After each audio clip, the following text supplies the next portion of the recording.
प्रिय भक्तजनों, आज हम श्रीमद् भगवत गीता का अध्याय प्रथम श्रवण करेंगे। तो आइए सुनते हैं। प्रथम अध्याय। धृतराष्ट्र बोले, हे संजय, धर्म भूमि कुरुक्षेत्र में एकत्रित युद्ध की इच्छा वाले मेरे और पांडु पुत्रों ने क्या किया?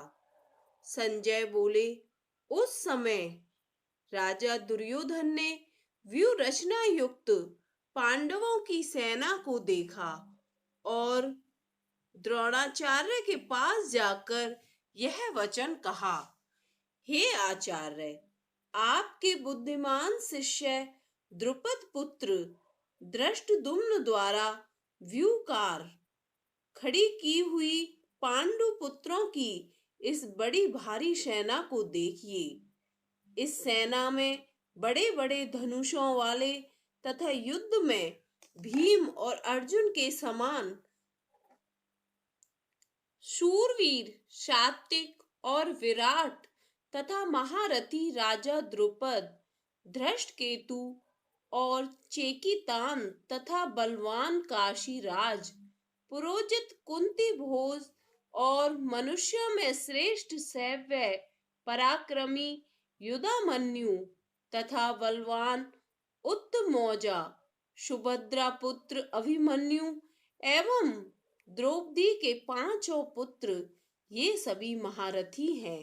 हे ब्राह्मण श्रेष्ठ, अपने पक्ष में भी जो प्रधान हैं उनको आप समझ लीजिए। आपकी जानकारी के लिए मेरी सेना के जो सेनापति हैं उनको बतलाता हूँ। आप द्रोणाचार्य और पितामह भीष्म तथा कर्ण और संग्राम विजयी कृपाचार्य तथा वैसे ही अश्वत्थामा, विकर्ण और सोमदत्त का पुत्र भूरिश्रवा और भी मेरे लिए जीवन की आशा त्याग देने वाले बहुत से शूरवीर, अनेक प्रकार के शस्त्र अस्त्रों से सुसज्जित और सब के सब युद्ध में चतुर हैं। भीम पितामह द्वारा रक्षित हमारी वह सेना सब प्रकार से अजय है और भीम द्वारा रक्षित इन लोगों की यह सेना जीतने में सुगम है। इसलिए सब मोर्चों पर अपनी अपनी जगह स्थित रहते हुए आप लोग सभी निसंदेह भीष्म पितामह की सब ओर से रक्षा करें। कौरवों में वृद्ध बड़े प्रतापी पितामह भीष्म ने उस दुर्योधन के हृदय में हर्ष उत्पन्न करते हुए उच्च स्वर से सिंह की दहाड़ के समान गरज कर शंख बजाया। इसके पश्चात शंख और नगाड़े तथा ढोल, मृदंग और नरसिंगे आदि बाजे एक साथ ही बज उठे। उनका वह शब्द बड़ा भयंकर हुआ। इसके अनंतर सफेद घोड़ों से युक्त उत्तम रथ में बैठे हुए श्री कृष्ण महाराज और अर्जुन ने भी अलौकिक शंख बजाए। श्री कृष्ण महाराज ने पांचजन्य नामक अर्जुन ने देवदत्त नामक और भयानक कर्म वाले भीमसेन ने पौंड नामक महाशंख बजाया। कुंती पुत्र राजा युधिष्ठिर ने अनंत विजय नामक और नकुल तथा सहदेव ने सुघोष और मणिपुष्पक नामक शंख बजाए।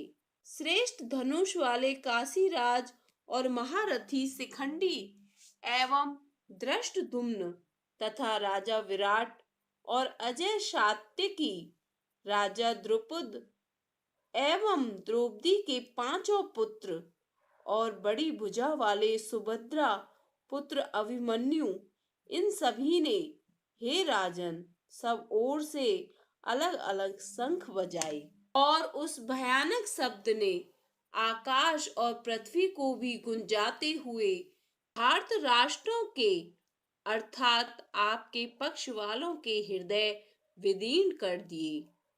हे राजन, इसके बाद कपिध्वज अर्जुन ने मोर्चा बांधकर डटे हुए धृतराष्ट्र संबंधियों को देखकर उस शस्त्र को चलाने की तैयारी के समय धनुष उठाकर ऋषिकेश श्री कृष्ण महाराज से यह वचन कहा, हे अच्युत, मेरे रथ को दोनों सेनाओं के बीच में खड़ा कीजिए और जब तक कि मैं युद्ध क्षेत्र में डटे हुए युद्ध के अभिलाषी इन विपक्षी योद्धाओं को भली प्रकार देख ना लूं, इस युद्ध रूप व्यापार में मुझे किन किन के साथ युद्ध करना योग्य है, तब तक उसे खड़ा रखिए।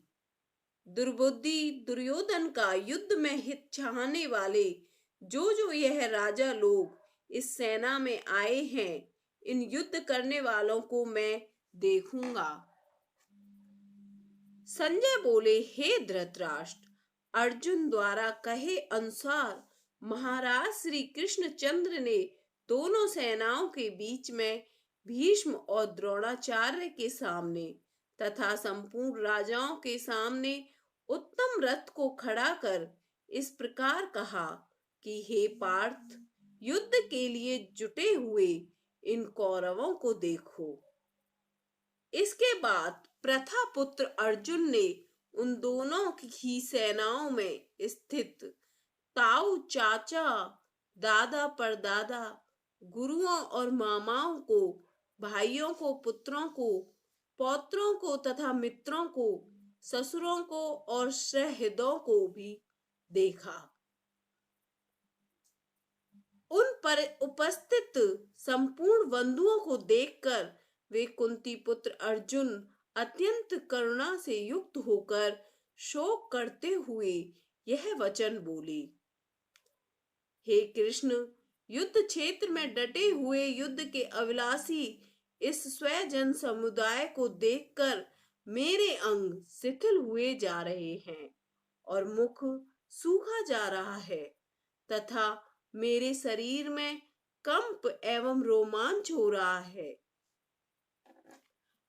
हाथ से गांडीव धनुष गिर रहा है और त्वचा भी जल रही है और मेरा मन भ्रमित सा हो रहा है, इसलिए मैं खड़ा रहने को भी समर्थ नहीं हूं।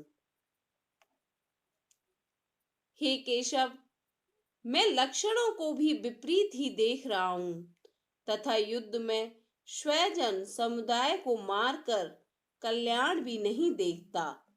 हे कृष्ण, मैं ना तो विजय चाहता हूं और ना राज्य तथा सुखों को ही।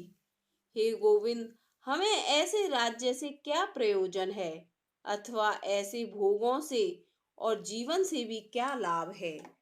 हमें जिनके लिए राज्य, भोग और सुख आदि अभिष्ट हैं, वे ही ये सब धन और जीवन की आशा को त्याग कर युद्ध में खड़े हैं। गुरुजन, ताऊ, चाचे, लड़के और उसी प्रकार दादा, मामा, ससुर, पौत्र, शाले और भी संबंधी लोग हैं। हे मधुसूदन, मुझे मारने पर भी अथवा तीनों लोकों के राज्य के लिए भी मैं इन सब को मारना नहीं चाहता। फिर पृथ्वी के लिए तो कहना ही क्या है। हे जनार्दन, धृतराष्ट्र के पुत्रों को मारकर हमें क्या प्रसन्नता होगी। इन आत्मीयों को मारकर हमें पाप ही लगेगा। अतएव हे माधव, अपने ही बांधव धृतराष्ट्र के पुत्रों को मारने के लिए हम योग्य नहीं हैं, क्योंकि अपने ही कुटुंब को मारकर हम कैसे सुखी होंगे। यद्यपि लोभ से भ्रष्ट चित्त हुए ये लोग कुल के नाश से उत्पन्न दोष को और मित्रों से विरोध करने में पाप को नहीं देखते, तो हे जनार्दन, कुल के नाश से उत्पन्न दोष को जानने वाले हम लोगों को इस पाप से हटने के लिए क्यों नहीं विचार करना चाहिए। कुल के नाश से सनातन कुल धर्म नष्ट हो जाते हैं तथा धर्म का नाश हो जाने पर संपूर्ण कुल में पाप भी बहुत फैल जाता है। हे कृष्ण, पाप के अधिक बढ़ जाने से कुल की स्त्रियां अत्यंत दूषित हो जाती हैं। और हे वार्ष्णे, स्त्रियों के दूषित हो जाने पर वर्ण संकर उत्पन्न होते हैं। वर्ण संकर कुल घातियों को और कुल को नरक में ले जाने के लिए ही होता है। लुप्त हुई पिंड और जल की क्रिया वाले अर्थात श्राद्ध और तर्पण से वंचित इनके पितृ लोग भी अधोगति को प्राप्त होते हैं। इन वर्ण संकर कारक दोषों से कुल घातियों के सनातन कुल धर्म और जाति धर्म नष्ट हो जाते हैं। हे जनार्दन, जिनका कुल धर्म नष्ट हो गया है, ऐसे मनुष्यों का अनिश्चित काल तक नरक में वास होता है, ऐसा हम सुनते हुए आए हैं। हाँ, शोक, हम लोग बुद्धिमान होकर भी महान पाप करने को तैयार हो गए हैं, जो राज्य और सुख के लोभ से स्वजनों को मारने के लिए उद्यत हो गए हैं। यदि मुझ शस्त्र रहित एवं सामना न करने वाले को शस्त्र हाथ में लिए हुए धृतराष्ट्र के पुत्र रण में मार डालें, तो वह मारना भी मेरे लिए अधिक कल्याणकारक होगा। संजय बोले, रणभूमि में शोक से उद्विग्न मन वाले अर्जुन इस प्रकार कहकर बाण सहित धनुष को त्याग कर रथ के पिछले भाग में बैठ गई। भगवत गीता का प्रथम अध्याय संपन्न।